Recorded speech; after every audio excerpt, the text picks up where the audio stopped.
Hello दोस्तों, welcome to YC academy. मेरा नाम है सागर गुप्ता। आज हम समझेंगे आरबीआई के क्या काम होते हैं, रिजर्व बैंक ऑफ इंडिया के क्या काम होते हैं।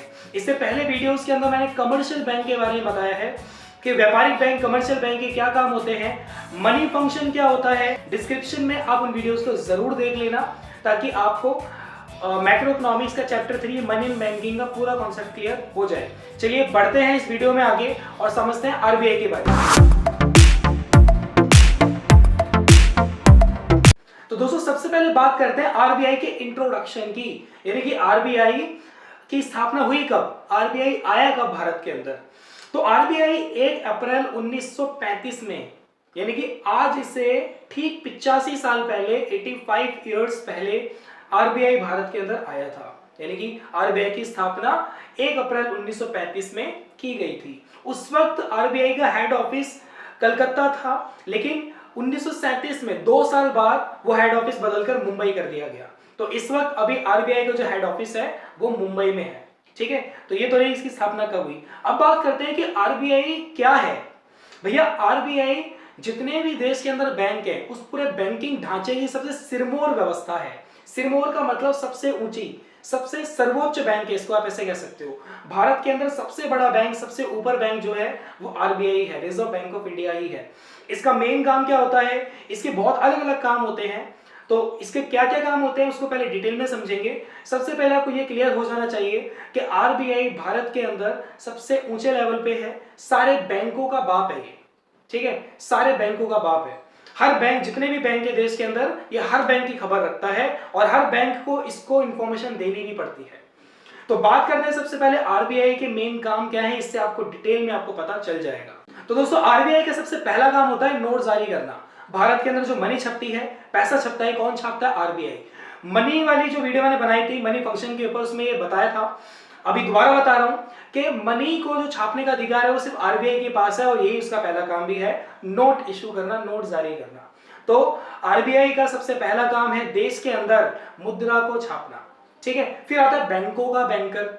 ये बैंकों का बैंकर कैसे भैया, जैसे आपके एरिया में एक नॉर्मल बैंक होता है, तो आपके लिए वो बैंक है। आप क्या करते हो, उस बैंक में अपने पैसे जमा करते हो, जरूरत पड़ने पर निकाल भी लेते हो और बैंक आपको लोन की फैसिलिटी भी देता है ना। ये बातें हमने लास्ट वीडियो में की थी। तो बैंक यहाँ पे आपका किस तरीके से रिलेशन है एक बैंक का कस्टमर के साथ। ऐसे ही जिन बैंक में आप पैसा निकालने जाते हो उन बैंकों का आरबीआई के साथ बिल्कुल सेम यही रिलेशन होता है। यानी कि इन सारे बैंकों को भी अपना पैसा आरबीआई के पास रखना होता है और आरबीआई इनका पैसा सुरक्षित रखता है। समय आने पर आरबीआई इनको पैसा देता भी है। ठीक है, तो इसलिए ये बैंकों का बैंकर है। हमारा बैंकर कौन है, जो हमारे एरिया में है, लेकिन इनका भी बैंकर कौन है, आरबीआई। तो इसलिए आरबीआई क्या है, बैंकों का बैंकर। साथ ही साथ बैंकों का पर्यवेक्षक, इसका तीसरा काम है। पर्यवेक्षक मतलब सुपरवाइजर। ठीक है, यानी कि पूरे बैंकिंग प्रणाली को कंट्रोल करने वाला, कि भाई पूरे देश के अंदर जितने भी बैंक हैं वो सारे कर क्या रहे हैं, उनके पास कितना पैसा आता है। हर बैंक को आरबीआई को सारी इंफॉर्मेशन देनी होती है। ठीक है, कितनी ट्रांजैक्शन हुई, कितना पैसा आया, कितना लोन दिया, सारी चीज की इंफॉर्मेशन सारे बैंक आरबीआई को पहुंचाते हैं, उनको पहुंचाना ही पड़ता है। ठीक है, आरबीआई के पास ये पूरा अधिकार है उनसे सारी इंफॉर्मेशन को लेना। तो आरबीआई यहाँ पे बैंकों का सुपरवाइजर भी है, पर्यवेक्षक भी है, यानी कि सारे बैंकों पर अपनी नजर गड़ाए रखता है भाई कौन सा बैंक क्या कर रहा है, उनके लिए क्या क्या पॉलिसीज लानी है, क्या क्या नए नए नियम लाने हैं, ये आरबीआई ही डिसाइड करता है। इसके बाद करते हैं सरकार का बैंकर। भैया हमारा बैंकर तो नॉर्मल हमारे एरिया में होता है, जैसे पंजाब नेशनल बैंक है ना, state bank of India, SBI जिसको हम कहते हैं।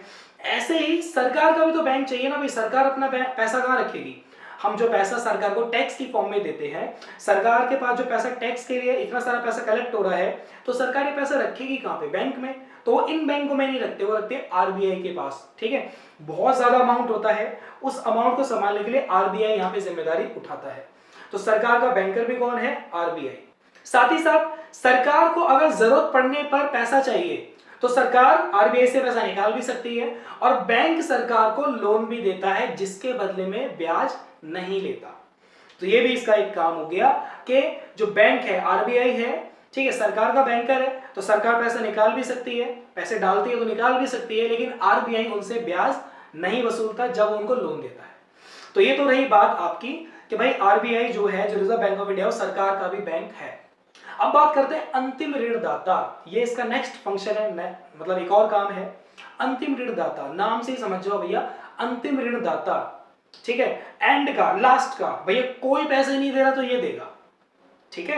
यानी कि देश के अंदर अगर बैंक को, या मतलब हमारे एरिया में बैंक होते हैं, जो सरकार होती है, इनको अगर पैसे की इमरजेंसी में जरूरत पड़ जाए, ठीक है, कि भैया एकदम से पैसा चाहिए, तो कौन देगा? आरबीआई देगा। आरबीआई, मैं हूं तेरे पास, ठीक है, मैं बैठा हूं यहाँ पे, मैं दूंगा लोन। तो यहाँ पे जो आरबीआई है वो उनकी हेल्प करने के लिए तैयार रहता है। देखो क्या समझाने की कोशिश कर रहा हूं वो समझो।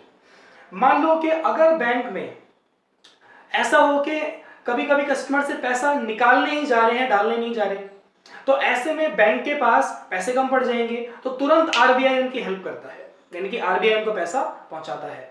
यानी कि आरबीआई बैठा हुआ है, तो जैसे एक कस्टमर का, मतलब जनता का बैंक के साथ रिलेशन होता है, ऐसे बैंक का आरबीआई के साथ रिलेशन होता है। तो बैंक यहाँ पे आरबीआई अंतिम ऋणदाता के रूप में काम करता है, यानी कि एक ऐसा दाता बैठा हुआ है कि भैया अगर तुम्हें लोन की जरूरत पड़े, पैसे की जरूरत पड़े, तो मैं हूं, ठीक है। तो आरबीआई की पूरी पूरी हेल्प करता है। साथ ही साथ विदेशी जो मुद्रा यहाँ पे आती है उनका संरक्षण भी करना। देखो हमारे देश में कितना ज्यादा ट्रेड हो रहा है, आज के टाइम में ग्लोबलाइजेशन का टाइम चल रहा है ना, वैश्वीकरण, दुनिया से हम व्यापार कर रहे हैं, अलग अलग देशों से पैसा यहाँ पर आता है, डॉलर की फॉर्म में, यूरो की फॉर्म में, अलग अलग करेंसी यहाँ पे आती है। वो सारी करेंसी को सेफ कौन रखता है? वो सारी करेंसी को सेफ रखता है RBI, reserve bank of India, विदेशी मुद्रा का संरक्षक भी है, ठीक है। तो साथ ही साथ यहाँ पे आरबीआई विदेशी मुद्रा का संरक्षक का भी काम करता है। तो ये रहे आरबीआई के मोस्ट इंपॉर्टेंट काम जो एग्जाम में आपके पास लिखने के लिए आते हैं। नोट्स नहीं है तो भैया मैं दे दूंगा, आप मुझे इंस्टाग्राम पे, आईडी आपके सामने आ रही है, इंस्टाग्राम पे फॉलो करके डीएम कर दो, मैसेज कर दो, मैं आपको नोट्स वहां पे सेंड कर दूंगा। तो दोस्तों आपने समझ लिया आरबीआई के मेन काम क्या होते हैं। और इससे पहले मैंने कमर्शियल बैंक के बता दिए थे। सो सेंट्रल बैंक और कमर्शियल बैंक दोनों आपका कॉन्सेप्ट क्लियर हो चुका है। नया टॉपिक समझ लीजिए कि इसके ऊपर अब ये भी आता है कि दोनों में कंपैरिजन करके बताइए, दोनों में तुलना करके बताइए, ठीक है। वीडियो थोड़ा सा लंबा हो जाएगा, कोई बात नहीं, एडजस्ट कर लो, पढ़ाई के लिए टाइम तो लगता है, चीजें क्लियर होने में। मैं आपको डिटेल में कॉन्सेप्ट दे रहा हूं, तो आराम से बैठकर वीडियो को बार बार रिवाइंड करके देखते रहो। कोई चीज समझ नहीं आ रही है वापस से रिवाइंड करके देखो, फिर भी समझ नहीं आ रही है कमेंट कर दो, इंस्टाग्राम पे मैसेज कर दो, अच्छे से डाउट क्लियर करा दूंगा, इकोनॉमिक्स का पूरा कॉन्सेप्ट आपका क्लियर करके दूंगा। तो यहाँ पे एक और चीज हमें समझनी है कि आरबीआई यानी कि सेंट्रल बैंक, केंद्रीय बैंक, और व्यापारिक बैंक, कमर्शियल बैंक, इन दोनों के बीच में अंतर क्या होता है। देखो सिंपल सा बेसिक सा अंतर क्या है, आरबीआई नोट जारी करता है, कमर्शियल बैंक नहीं करता, ठीक है। कमर्शियल बैंक की बात करूं तो वो जनता के साथ उसका सीधा संपर्क होता है, जनता से लेन देन करता है। आरबीआई जनता को नहीं जानता भाई, ठीक है, जनता से उसका लेन देन नहीं है। आरबीआई का जो लेन देन है वो सिर्फ बैंकों के साथ होता है। नेक्स्ट समझते हैं, आरबीआई अंतिम ऋणदाता के रूप में काम करता है, ठीक है, यानी कि लोन सरकार को भी देता है और बैंक को भी देता है। लेकिन यहाँ पे जो कमर्शियल बैंक है वो सिर्फ जनता को लोन देता है, सरकार को लोन नहीं देता। उसकी बात करें, केंद्रीय बैंक सारे बैंकों में सबसे ऊपर है, यानी कि केंद्रीय बैंक सबसे बड़ी संस्था है, लेकिन कमर्शियल बैंक उसी संस्था का एक यूनिट है, उसी संस्था की एक इकाई है, मतलब उस पूरे ऑर्गेनाइजेशन का एक पार्ट है कमर्शियल बैंक, ठीक है। लेकिन आरबीआई अपने आप में सबसे बड़ा है, सबसे ऊपर है। तो इसके अंदर क्या डिफरेंसेस हैं, ये भी बहुत इजी तरीके से आपको क्लियर हो गया है। एग्जाम में क्वेश्चन जरूर आ जाता है ये वाला कि व्यापारिक बैंक और केंद्रीय बैंक में अंतर बताइए, तो इस तरीके से आप दोनों को अंतर को बता सकते हैं। दूसरी बात, वीडियो को लाइक तो जरूर कर देना, साथ ही साथ इसको शेयर भी कर देना अपने दोस्तों के पास, ताकि वो भी इस वीडियो का फायदा उठाए और उसका भी इकोनॉमिक्स का जो कंसेप्ट है वो क्लियर हो पाए। इकोनॉमिक्स बहुत अच्छे से कवर हो जाएगी आपकी। अगर आपने पिछले वीडियोस नहीं देखे, डिस्क्रिप्शन में आपको मैं लिंक दे देता हूं, वहां पर जाकर आप क्लिक कीजिए और वीडियोस को भी देखिए। अपने इस मनी एंड बैंकिंग के चैप्टर को कंप्लीटली क्लियर कीजिए, ठीक है। मैं कंटिन्यूअसली वीडियो अपलोड करता रहता हूं इकोनॉमिक्स की, तो इन वीडियोस का फायदा उठाइए और दोस्तों को शेयर करना बिल्कुल नहीं भूलें। लाइक तो अभी कर दो, ठीक है, अभी के अभी लाइक कर दो। मिलता हूं मैं आपसे नेक्स्ट वीडियो में। Thank you.